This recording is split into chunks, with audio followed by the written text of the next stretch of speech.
All right, let's dive into something kind of interesting today, huh? Why we make, well, let's just say questionable money choices, even when we know deep down we probably shouldn't. Yeah, you'd think with all the information out there, we'd be better at this whole money thing, Yeah.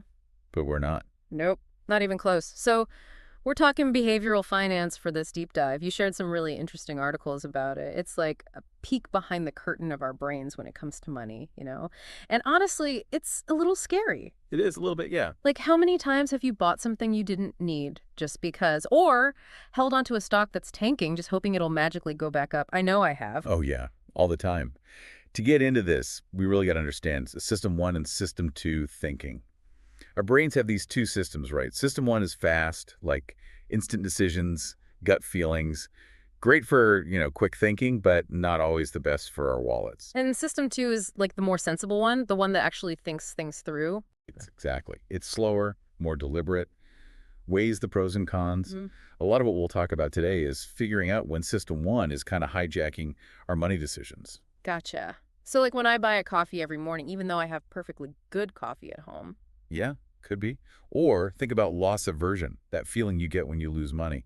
Studies show that the pain of a loss, you actually feel that way more strongly than the happiness of, say, winning the same amount. That explains why I held on to that one stock for way too long. Just couldn't admit it was a bad decision. Yeah, in casinos, they totally get this. They know people will risk more to try and avoid losing. Wow, that's so sneaky. Speaking of sneaky, what about that present bias thing? That's totally me. Instant gratification over saving any day. It's a tough one. It makes sense, though, from an evolutionary standpoint. Like, our ancestors didn't really plan for retirement, right? They were focused on surviving right now. I guess that makes sense. So we're basically wired to make bad financial decisions. That's a little depressing. Well, not exactly. It's more about understanding these tendencies so we can make better choices. So what are some of those, traps to watch out for? Okay, yeah, good point. So tell me, what should I be looking out for so I don't fall into these traps? Well, one sneaky one is anchoring.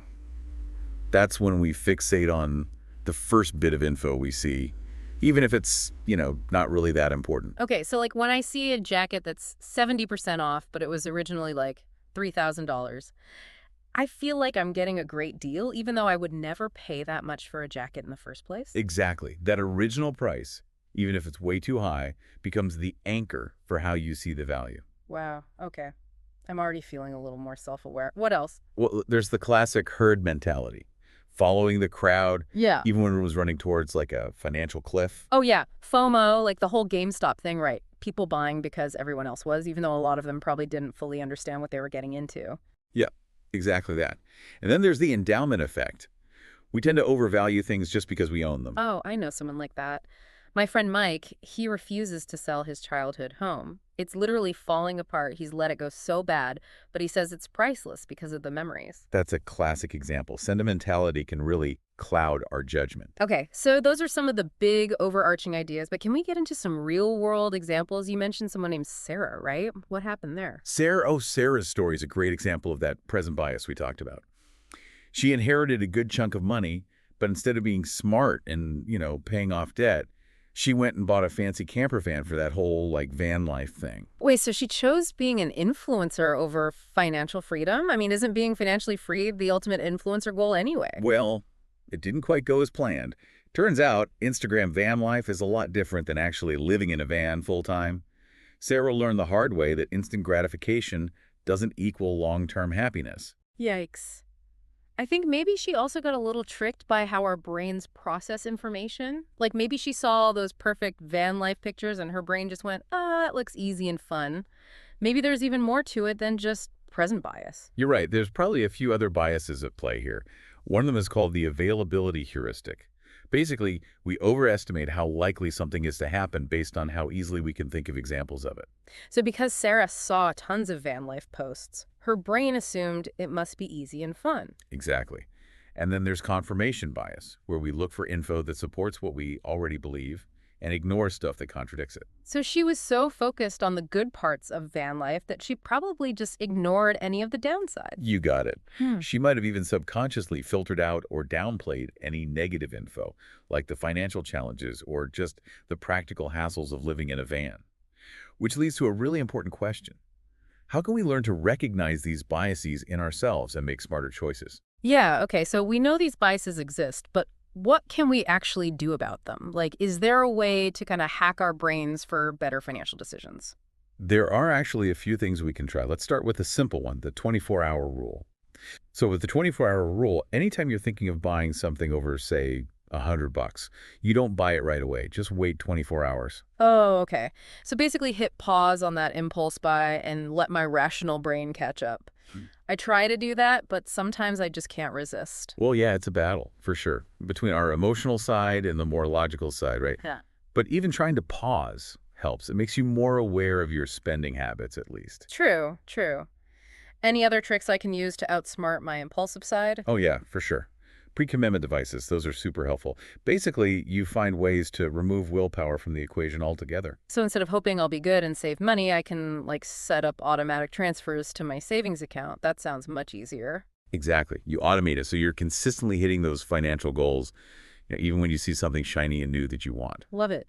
It's like setting my future self up for success, even though right now I might be a little bit of a mess with money. But what about when we've already made a bad decision? Like, what about those investments that just aren't working out? Right. Well, in those cases, reframing can be really powerful. When you're hanging on to an investment that's losing money, ask yourself, if I had this much money today, would I buy this investment at its current price? Oh, that's a good point. You're taking the emotion out of it and forcing yourself to think objectively.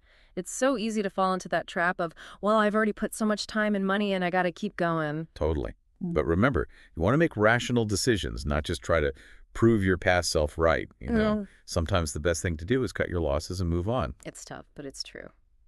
Okay, back to my friend Mike with his childhood home. Any hope for him? Well, Mike's situation, that's a tough one.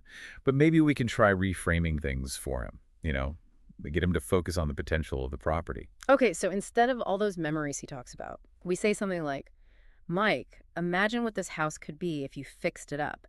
Think of the possibilities. Maybe that'll help him see past the emotional stuff. Exactly. Help him shift from looking at the past to thinking about the future. Yeah. And if he's still stuck, maybe remind him that sometimes letting go can actually open you up to new experiences and opportunities. Oh, yeah, that's a good point. It's like decluttering not just your physical space, but also your mental and emotional space. We've talked about a lot of these individual biases, but how does all this play out in the bigger picture of our finances? Like, how can understanding all this make us better investors, for example? That's a great question.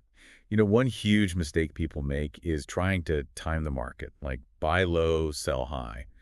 But tons of research shows that even professionals can't really predict what the market's going to do. So, trying to time the market is basically a recipe for disaster. Pretty much, yeah.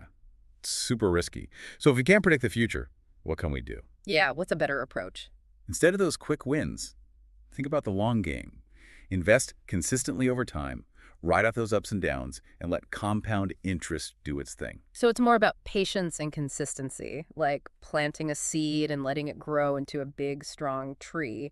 What about diversification? Financial advisors always talk about that, right? How important is that? Diversification is huge.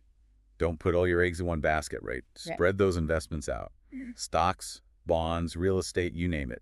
That way, you lower your overall risk. That makes sense. If one investment isn't doing well, hopefully another one is picking up the slack.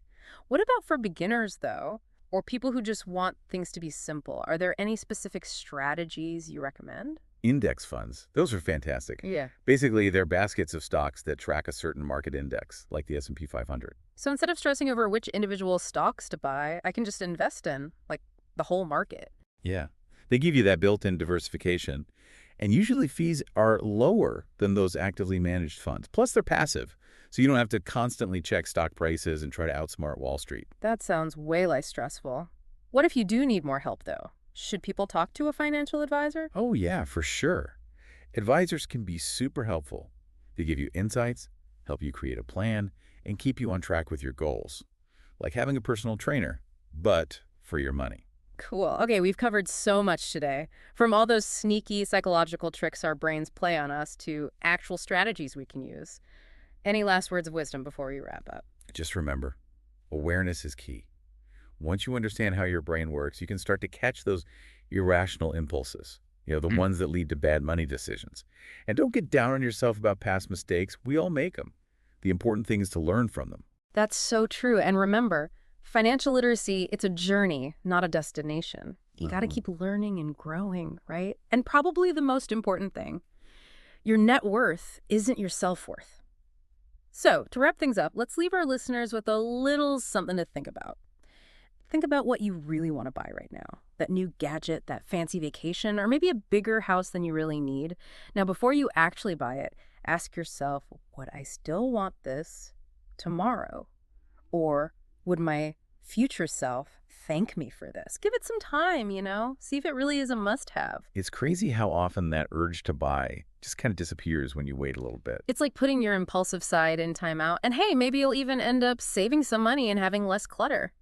Mm. Speaking of, that reminds me of another thing, mental accounting. We put money into different mental categories, right? And that can lead to some pretty weird spending habits. Oh, for sure. It's like if I get a bonus at work, it feels like fun money that I can just spend however I want. But my regular paycheck, that has to cover bills and stuff. So I'm way more careful with that. That's exactly it. We treat money differently based on where it came from or what we think we're going to use it for.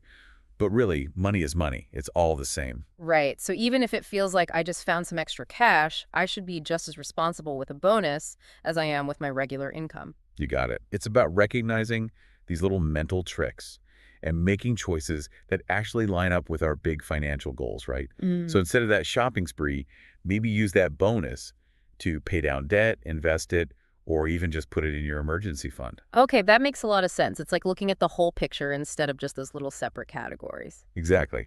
And that brings us back to one of the biggest things we've talked about today, awareness. When you understand the psychology behind your money decisions, you can start to make better choices. It's like we're figuring out what our brains have been doing on autopilot all this time and then actually taking control. Yep, exactly. And once you see those biases, you can figure out ways to work around them, like those pre-commitment devices we talked about. Oh, yeah. It's like we're setting ourselves up to succeed even when we're tempted to make those impulsive choices. Holy, it's like a safety net for your finances. Okay, so as we wrap up this deep dive, just remember financial literacy is a journey, not a destination. Yeah, it's always evolving. Exactly. Keep learning, keep trying new things, and be kind to yourself along the way. And don't be afraid to ask for help. There's so many resources out there. Books, podcasts, websites, financial advisors. You don't have to figure it all out on your own. Absolutely. The more you know, the better off you'll be. Well, that about does it for today's deep dive. Great talking with you. Yeah, this was fun. Thanks for listening, everyone, and we'll catch you next time.